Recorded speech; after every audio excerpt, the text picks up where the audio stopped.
Welcome to Pushback. I'm Aaron Maté. A new four-part article in the Columbia Journalism Review takes a scathing look at the U.S. media's Russiagate coverage. It's authored by Jeff Gerth, who is a veteran investigative reporter, spent 3 decades at the New York Times, where he won the Pulitzer Prize in 1999. His new series in the Columbia Journalism Review is called The Press versus the President. And Jeff Gerth joins me today for an interview about his story. A note to our video audience, this is an audio only recording, so there is no video to this interview, but I wanted to put this here so that you could listen to it. So here is my interview with Jeff Gerth on his new story, The Press versus the President. Jeff Gerth, thank you for joining me. Thanks for having me, Aaron. You've written an exhaustive expose of how the U.S. media covered Russiagate, and your findings are not very flattering. You document a pattern of major U.S. outlets, especially the Washington Post and the New York Times, reporting innuendo about Trump and Russia and then ignoring the countervailing facts, even when those facts emerge publicly that directly contradict what the Post and the Times reported before. Before we get into your findings, I'm just curious to hear more about your journalistic background. As I mentioned, you spent decades at the Times, and how you came to write this piece, why you felt this was important to put out there. Sure. Well, I've been a reporter for a little over 50 years. Started out as a freelance reporter. And now here at the end of my career, I'm a freelance reporter, but the bulk of the time, as you point out, was at the New York Times. And then I left the Times in the end of 2005. Spent a couple years doing a book, and then I worked at ProPublica for 9 years, and since then I've been a freelance reporter.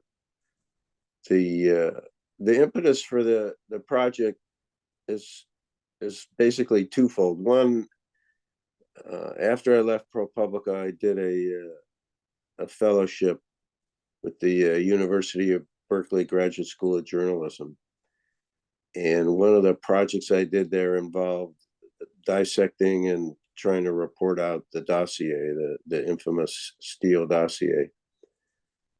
And in the course of doing that with someone else there, I became pretty skeptical about the dossier and was unable to verify much of it, if any of it. And so that sort of planted in me some seeds about the story itself as it was unfolding quite explosively in 2017 and 2018.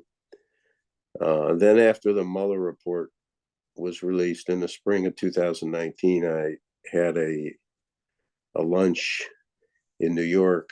I happened to be up there for the birth of my first grandson. And the editor of the Columbia Journalism Review and I had lunch. I had done a couple pieces for them in 2017 and had a good relationship with the review and with the editor, Kyle Pope.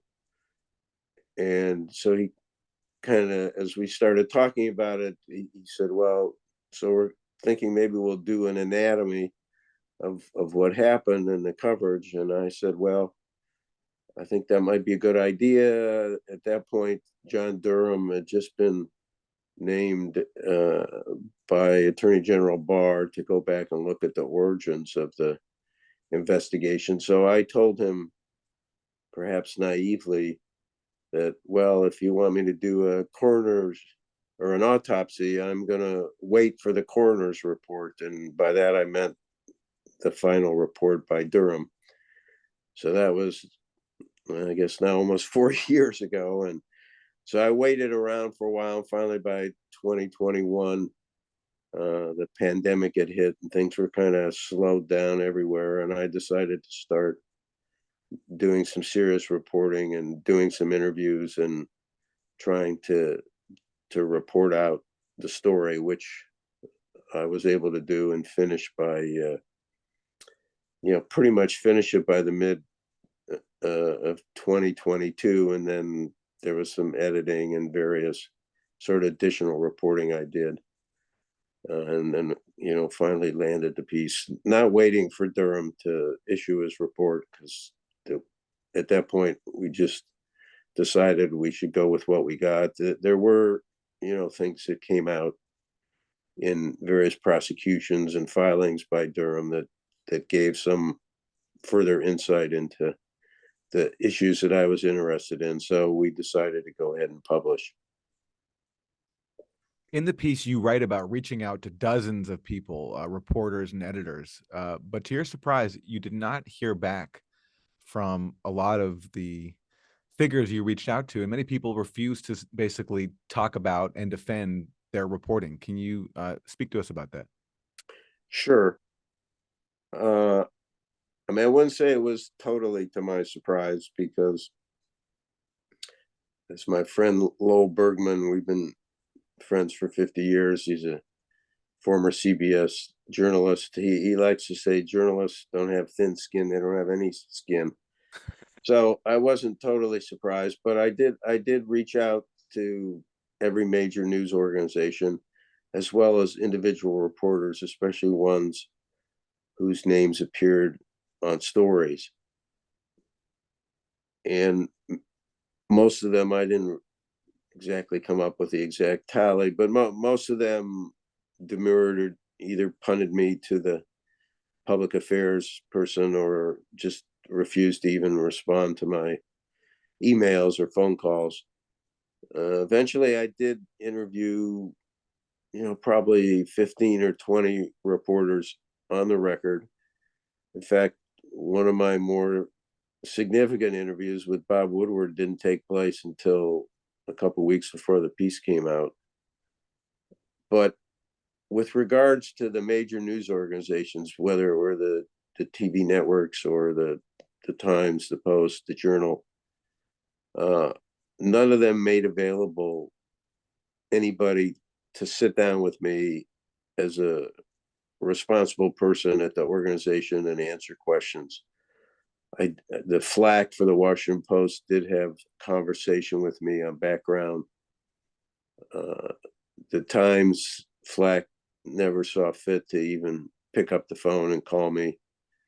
In fact, at one point, she wrote an email to my editor early in the project, after I had contacted some people at the Times and they knew what I was doing, and wondered whether I in fact was really doing something for the Columbia Journalism Review. So, and of course he assured her I was. So in sum, the media were pretty non-responsive, though again, 12, 15, 18 or so journalists did talk with me, some of whom were quite helpful.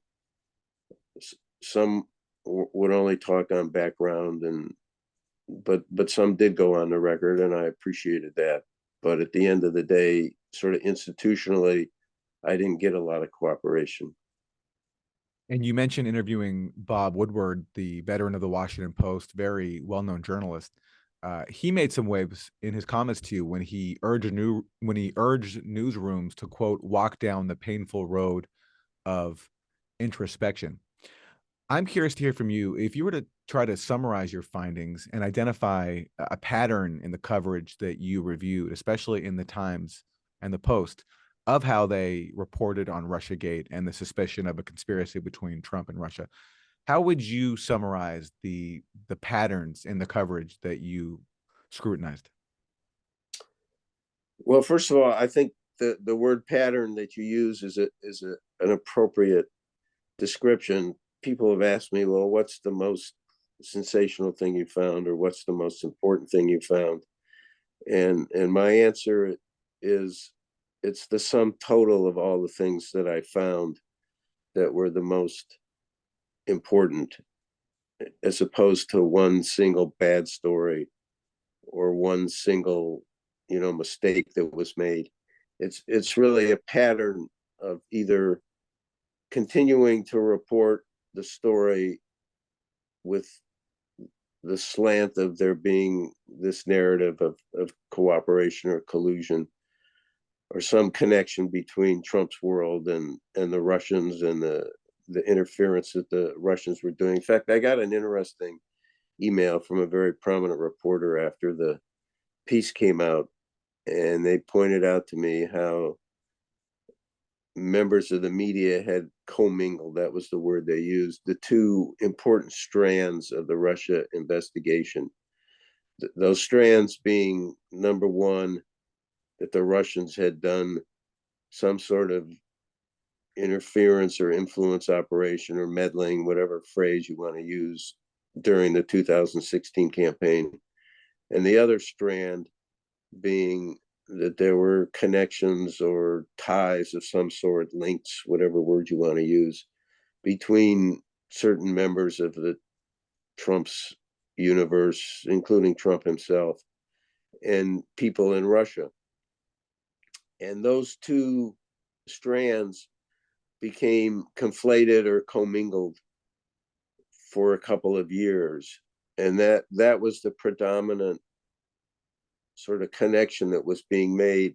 And then when you take each of those strands and look at them in isolation, neither of them are quite as strong as portrayed. And obviously the connection between the two of them, was never proven to exist, yet they always sort of surfaced together and in defenses by the news media organizations. When they were asked, they would always cite these two things. I believe they're also the foundation of the Pulitzer Prizes and other prizes that were awarded.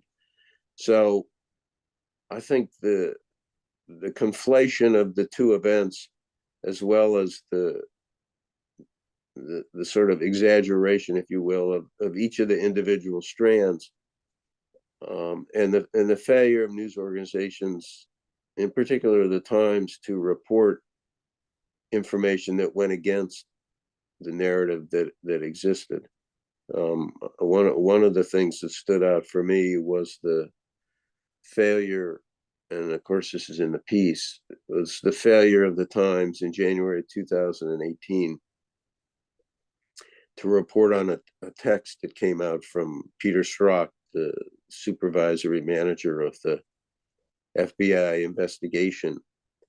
And the reason why I find it significant that they failed to report on it while other news organizations did was that this was not some anonymous piece of information.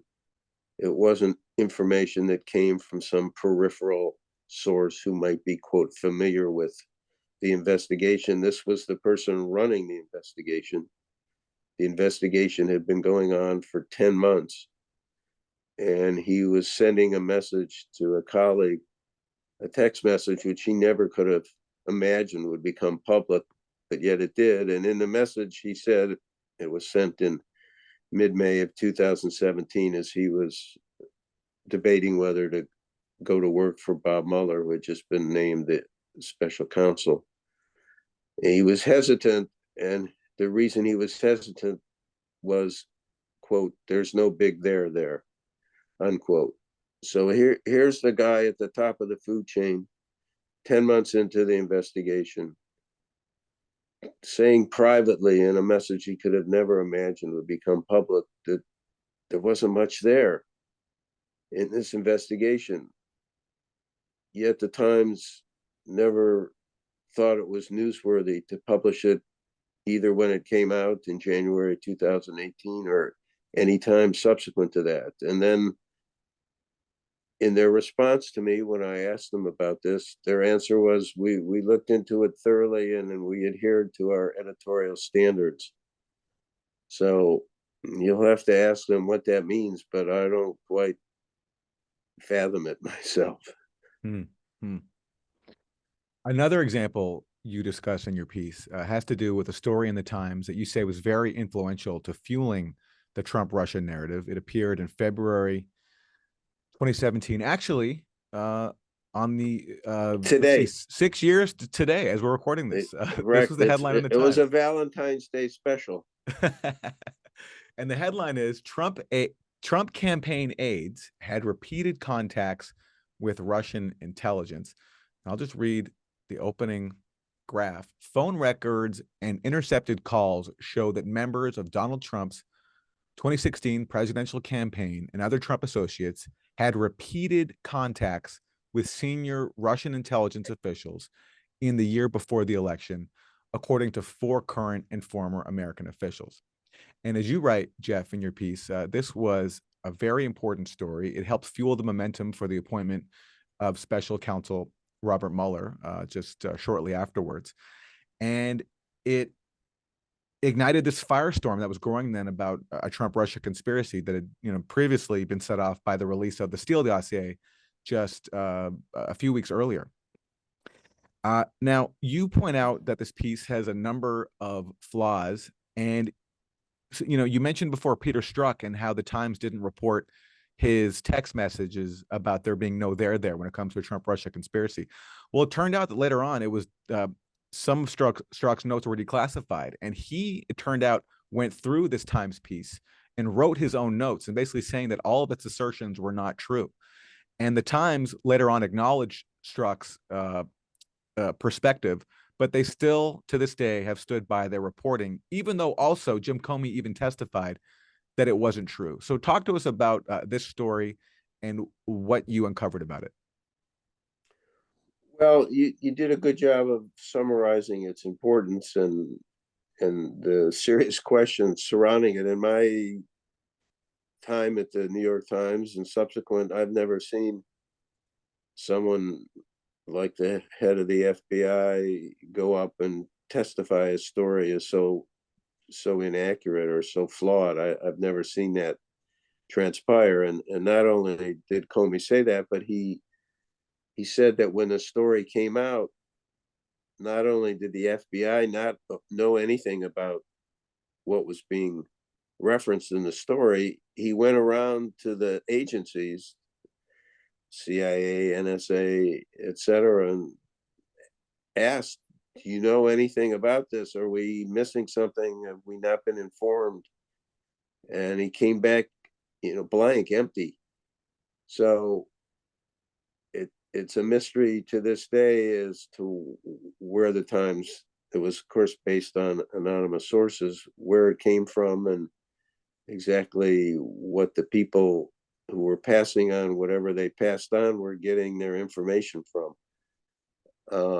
But I think that the interesting thing about the story is 2 weeks later, the Time, well, first of all, I should say, for my purposes, it was illuminative that the Times had allowed a film documentarian into the newsroom. And starting just a few weeks before that, they began filming what was transpiring at the New York Times vis-a-vis Trump and Russia. And finally, it culminated in a 4-part documentary called The Fourth Estate, which aired on Showtime in 2018. But for my purposes, it was a gold mine because it allowed you a rare insight into the newsroom and its internal deliberations, which you really never get to see unless you're there yourself. And what I found most interesting, and it's something I think that I used as a spine throughout my piece, was you had this dialogue where one of the reporters said to the editor of the paper, Dean Baquet, they were on telephone at that point because the reporters were in Washington and Dean was in New York. And they sort of report, well, here's what the story's going to say, here's what we found. But the reporter says, well, aren't we feeding into a conspiracy here with what we found? And the editor, Baquet, did what a good editor does. He asked some good questions and made some suggestions. And the point he was making was, well, so you've uncovered these contacts, phone intercepts, etc., but readers going to want to know what actually transpired. What was the substance of those conversations or those contacts? And as he said on film, they could be innocent or they could be sinister. And as you know, there's a big difference between an innocent conversation and a sinister conversation. And so Dean was telling the reporters that up high in the story, before what journalists call a nut graph, which is a summary graph up high in a piece, sort of laying out your findings, he wanted the report to delineate and provide some details so readers could come to their own conclusion about, was this something innocent, or was this something sinister, or something in between? But the piece never was able to do that. I think it does have a sentence in there saying that their sources didn't provide them with the details of these conversations. Now, I've had several former top editors at a number of papers come to me and say, this was really valuable what you did, showing this deliberation. If I were the editor of the paper, I would have said, this is a really interesting tip. You need to go report it out some more before we publish it. But of course, that didn't happen in this case, and the story was published without those kind of details. And 2 weeks later, the Times revisited this subject, and the folks at the FBI were thinking, again, all reflected in text messages that were later released. The folks at the FBI were thinking, well, the Times is going to correct the story they did a couple of weeks earlier and get it right. But that didn't happen. As Peter Strzok texted on March 1st, when the second story came out, they're doubling down on their inaccuracy. And not only did they double down according to Strzok, but in this story, as you read from the first story, they had 4 sources. By March 1st, 2 weeks later, they now had 6 sources. So somehow the number of sources had increased, and they still felt confident. They did have a clarification down in the bottom of the piece that suggested, well, when we said senior Russian officials, it's a more complicated concept in Russia. You could be an oligarch and maybe be a Russian intelligence official or something like that. So they were sort of trying to clarify the first piece, but they didn't really walk away at all from the findings of the first piece. And I should say that a couple of days after this piece, they did another piece. And in that piece, for the first time, they actually answered the question that Dean Baquet raised just before the publication of the problematic February piece. And that is, well, this is quoted from the piece a couple of days later in early March. It explained how contacts can be innocent. They can be, political talk, or it could be a business-related conversation. And so therefore, just because somebody talks with a Russian, it doesn't mean that something nefarious by definition is going on. There could be innocent or less nefarious explanations for those kind of conversations. But that, yeah. but By that then, of course, the explanation, damage is done. The damage is done yeah, because the initial right, story has gone out. It's right, fueled correct. cable news cycles. Everyone thinks there's something sinister about Trump and Russia. And of course, we have no evidence to begin with that any of these supposed contacts, whoever they were between, ever even happened.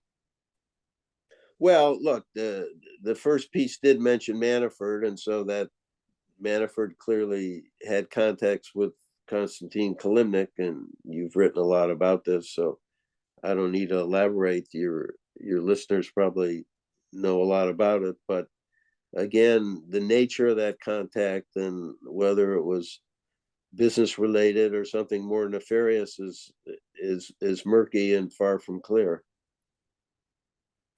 Right. So on the point about Kilimnik, the Times actually tried to use him to vindicate its own story. So that initial piece comes out in February 2017. Fast forward to August 2020, the Senate Intelligence Committee comes out with a report, and they claim that Konstantin Kilimnik, who is a business associate of Paul Manafort's, is a Russian intelligence officer. Now, the Senate report offers no evidence for this claim. And the report also acknowledges that its investigative powers, as you talk about in your piece too, uh, are far less sweeping than Robert Mueller's. And Robert Mueller never called Kilimnik a Russian spy.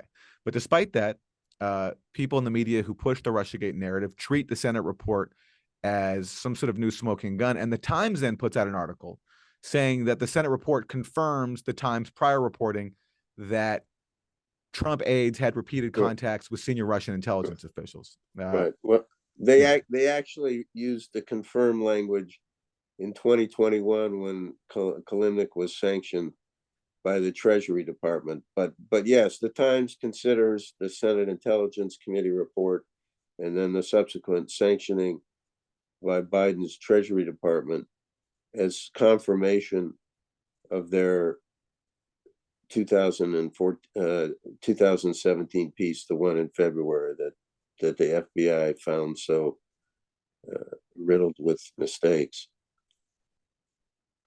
And you also point out that when the Times won an award, along with the Washington Post, for, quote, uncovering connections between Trump officials and well-connected Russians, that when they won the George Polk Award in February 2018, that Time story from February 2017 was among the articles that was in the winning prize package. But then shortly afterwards, when the Times and the Post share another award, the Pulitzers, for their reporting on the Russia investigation, the Times did not submit that February 2017 story in that submission package. That's correct. And I spent considerable time trying to get an answer to the question of why it was in one prize package, but just shortly thereafter. The deadlines for the Polk are a little bit earlier than the Pulitzers. I think the deadline for the Polk Award is around the first of the year, and the deadline for the Pulitzers is late January.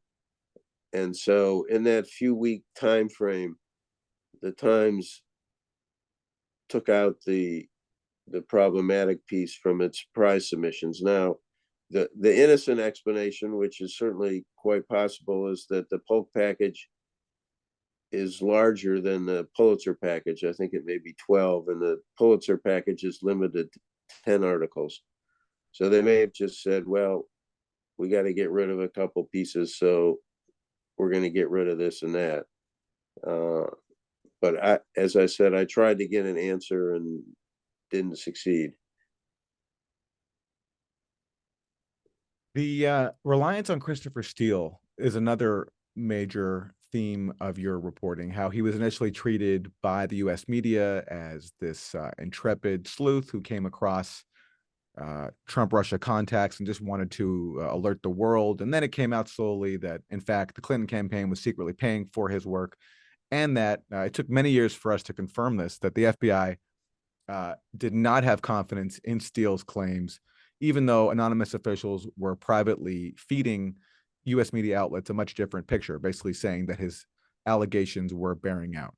Talk to us about this episode around Steele. And one particular thing I learned from your article is that the Times appeared to admit that they had a relationship with Steele and the firm he was working for, Fusion GPS.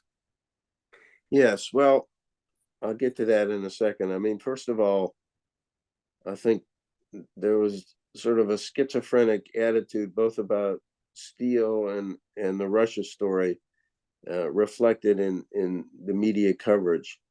So before the election in 2016, the media knew about the Steele dossier. Many either had parts of it, all of it, or had seen relevant parts of it, and they tried to report out the facts in it and see if they could verify anything. And save for a couple of exceptions, Mike Isikoff at Yahoo and David Corn at Mother Jones, the media didn't bite on the dossier or its contents before the election. So they were pretty skeptical of going with it, even though they considered Steele, the author, and Fusion GPS, the sponsor, even though they held them in high regard. Then after the election, everything changed, spurred primarily, if not exclusively, by the fact that the dossier, part of it was briefed to President-elect Trump on January 6, 2017 by FBI Director Comey. And then that soon leaked out to CNN, and hours later, BuzzFeed published the dossier in total. And so once that happened, the door was open, and the skepticism that the press had exhibited before the election was gone for the most part. I mean, some news organizations, including the Times, didn't go as far as some other news organizations, specifically the Post and the Wall Street Journal and ABC, who published some stuff from the dossier that later turned out to be incorrect. Now, you raised the point about the confidentiality agreements that the reporters had, and I think that's a really interesting issue that I drilled down on and discovered actually very late in the game, a mysterious editing deletion by the New York Times in this regard. So here you had sources, in this case, Fusion GPS, the research firm in Washington, and Christopher Steele, the former MI6 spy in the UK, as sources for news organizations. And so not only were the news organizations protecting their identity of who they were getting this information from, but they weren't able to tell their readers anything about the relationship. So what started out as a story about Trump being in bed with Russia, I mean, the very first dossier report that came out in late June said categorically that Trump had been conspiring for 5 years with the Kremlin. That, of course, turned out to be based on a non-existent source, but that wasn't known until many years later. So at one end of the extreme, you have, oh my gosh, someone who might become president of the United States is an active Kremlin agent and has been for 5 years. At the other end of the spectrum is that this is a bunch of garbage and it's being paid for by the Hillary Clinton campaign and the DNC. But we can't report any of that part of the spectrum. We can just report what the findings are, the sensational findings. So after the BuzzFeed dump of the dossier, the media then started turning around and saying, all right, what can we say about where this came from? And in short order, the Wall Street Journal identified Steele as the author of the dossier, but they didn't identify Fusion as the firm that had hired him. About a day or two later, the Times, first in late morning around 11:30, posts what we journalists call an explainer. And it was a story trying to explain the dossier and what it was. And in it, it explicitly said, we can't say who the research firm or the author is because of confidentiality agreements with the New York Times. About 8 hours later, the Times posts another longer story, now identifying Fusion and Steele, the two sources that 8 hours earlier they had said they couldn't disclose because of confidentiality agreements. So this is all in my piece, and I had gone to the New York Times many months ago, and this was, of course, one of the questions I had asked them. What changed? Why did a confidentiality agreement that seemed to exist in the morning disappear by the nighttime? And I should point out that neither Steele nor Fusion thought that they had waived their confidentiality. In fact, when the founders of Fusion wrote a book a few years later, they took the Times to task for violating what they viewed as a confidentiality agreement. It wasn't until a few weeks before I published the article, as sort of a fact-checking exercise, I went back to make sure that I had this correct, because I had seen it in real time when it happened. Ironically, I was in Arizona the day this story came out, and I bought the print edition of the New York Times. And on page 1 was the story exposing Fusion as the sponsor of the dossier, and it then jumped to an inside page, and inside that same page was the explainer saying we can't say this because it's a confidentiality agreement. So that always stuck in my mind. That's pretty interesting. On the same page of the same newspaper, it's saying two diametrically opposed things.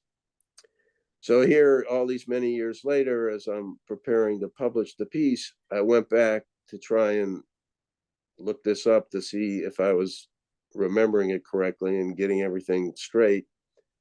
And I discovered first on the website of the New York Times that explainer piece, the one that had said there was a confidentiality agreement, so we can't disclose this, I discovered that was no longer there. And instead it named Steele and it named Fusion as the parties.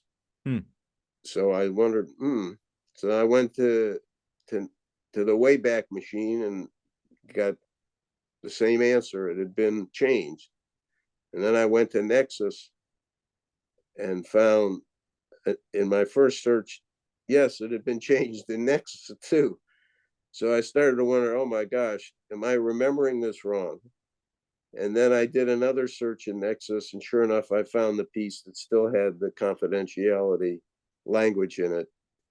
And of course, I try to get somebody at the New York Times to answer the crucial question is, when did this change happen? Because there's no explanation in the piece. It's not like, oh, we said this back then, but that's no longer true, so now we're saying it, an editor's note or a correction. There's nothing like that. But the people I asked said, well, to do this, we're going to have to leave a trail in the system, and I couldn't find anybody that was prepared to do that. So I don't know when this edit was done and the change was done, but in any event, it raised, as I point out in the piece, a larger issue about the relationship reporters had with sources and how that played out specifically with the dossier and Steele. As mentioned earlier, Bob Woodward told you that there should be a reckoning, that there should be introspection in U.S. media about how they covered Russiagate. If the reaction to your piece from your media colleagues is any guide, I don't think that introspection is happening at least anytime soon, because now you faced a hostile response from some of the journalists who pushed the Russiagate narrative that you're critiquing in your piece, among them David Corn of Mother Jones and Jonathan Chait of New York Magazine. But I want to actually offer a critique from the Russiagate skeptic side, just to point out that those that I don't think the people who push Russiagate should have a monopoly on being able to criticize here, because I have one critique, which is that it's an issue I've covered extensively, which is the allegation that Russia hacked the DNC. And to me, a very big revelation in all this, and a strong example of the media's dereliction of duty, was that the Democratic Party contractor that generated the Russian hacking allegation, CrowdStrike, admitted under oath in December 2017 that they don't have concrete evidence that Russian hackers took anything from the server. And when this admission was released finally, nearly 3 years later in May 2020, it's never been reported. The Times, the Post have never acknowledged that the head of CrowdStrike told Congress that actually we don't have evidence that these alleged Russian hackers actually took anything from the server. And regardless of what really happened there, I think that's an important admission that was made, and it's never been reported. And that angle of this story doesn't appear in your piece. You focus pretty much exclusively on the, although not entirely, but mostly on the Russian collusion angle. Yeah, I mean, that's a fair criticism. I left things out that people on polar ends of the issue can take and criticize, and I was obviously aware of everything you said and debated about whether to put it in the piece, and ultimately it didn't make it into the piece for two reasons. One, the piece was already 25,000 words and a lot for people to chew on, and but second, and probably more importantly, uh in my mind, it was an unresolved issue. There were certainly questions about whether in fact the Russians did it as is commonly considered. And as I did point out that the criminal case that was brought has never been prosecuted, and so Yeah. nobody's been convicted. It remains, unlitigated. And I had hoped that Durham's investigation would shed light on it, and again hope that he would come out and produce something in that regard before I published, but that didn't happen. And so it's one of the, in my mind, one of the unanswered, and it's an important question, as you point out. It's an unanswered question that I didn't feel I could answer in my reporting, and so it would be going down a road without getting to the end of the road. And so there are a number of things that when people want to criticize the piece, I can point to that weren't in it, that run counter to what they're saying. So if people want to criticize me for being too hard on the folks who believed in all this, then the failure of my piece to go down and examine the DNC hack is an example to them. Well, it could have been even worse. So um, that Another criticism. Yes, sir. it is a mystery, and you make a good point, and I was aware of it, that the media ignored the testimony from Sean Henry, the CrowdStrike executive, that they didn't really have the definitive proof that they were claiming. And so that certainly merited uh, being reported on when it did become public in 2020, and it wasn't. I mean, I should point out that I found this quite interesting in the response that the New York Times gave me, um, which is an indication of why I'm pessimistic that they're going to ever address the issues that were raised in my piece. For all the years of coverage, they would use the term interference, sometimes the word meddling, to describe what happened in the 2016 election with regards to the actions of Russia. And I should point out that the word interference is even further than what the intelligence community says, because the intelligence community distinguishes between interference operations and influence operations. Interference operations are tampering with election rolls and equipment and tallies and things like that. And influence operations are, propaganda or information or things meant to try and influence voters, but not interfere in the actual voting process. So even with that distinction not being made in the Times and others using the interference, I was struck that when the Times finally came back after much time on their part, so I have to assume that they carefully crafted their response. Their statement to me, which is in the piece, talks about the Russian manipulation. That's the word they used in 2016. So I interpret the word manipulation to go even further than the word interference. And so they seem not to have any second thoughts about things. They actually are even stronger in how they think they want to describe what happened in 2016.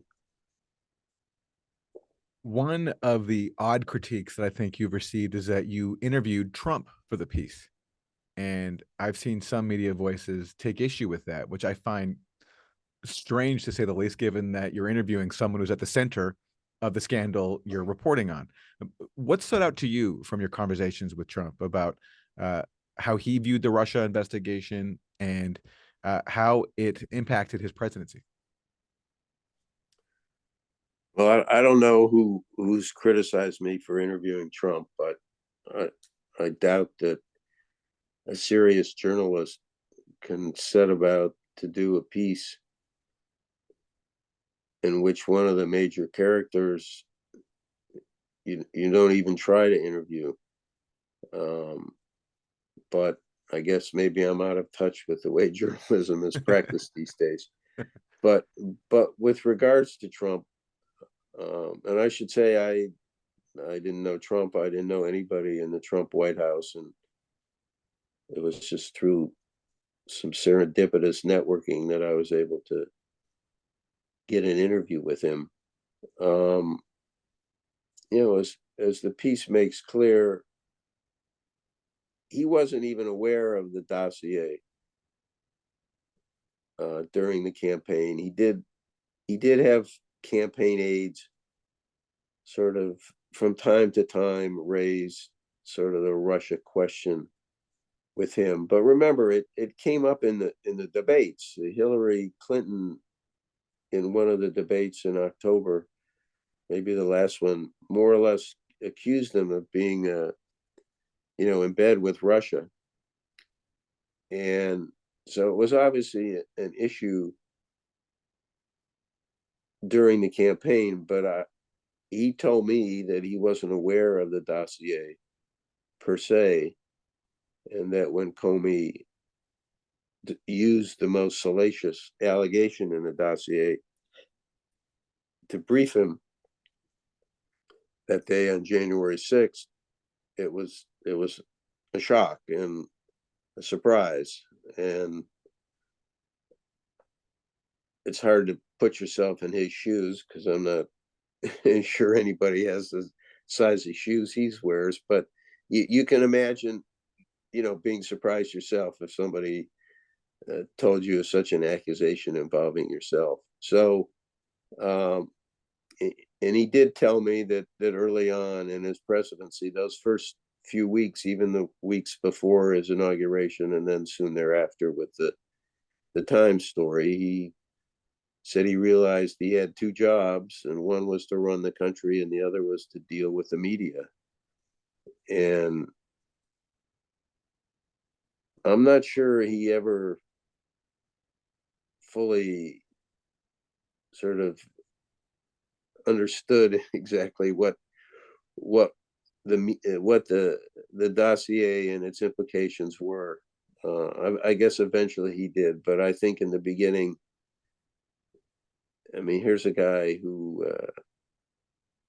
had never spent a lot of time in Washington and now had to, run the most powerful country in America, and he didn't have a lot of qualifications to do that, let alone have to deal with, um, the allegations that were being made to him about Russia. I mean, you can't think really, if you think about it, again, the first dossier that was written said that he had been in a conspiracy with the Kremlin for 5 years. That that it's pretty hard to fathom something more serious to say about anybody, let alone somebody who was a candidate for president and then became president. You conclude your article by pointing out that the Times and the Post and other outlets that pushed Trump Russia innuendo, quote, failed to report facts that run counter to the prevailing narrative.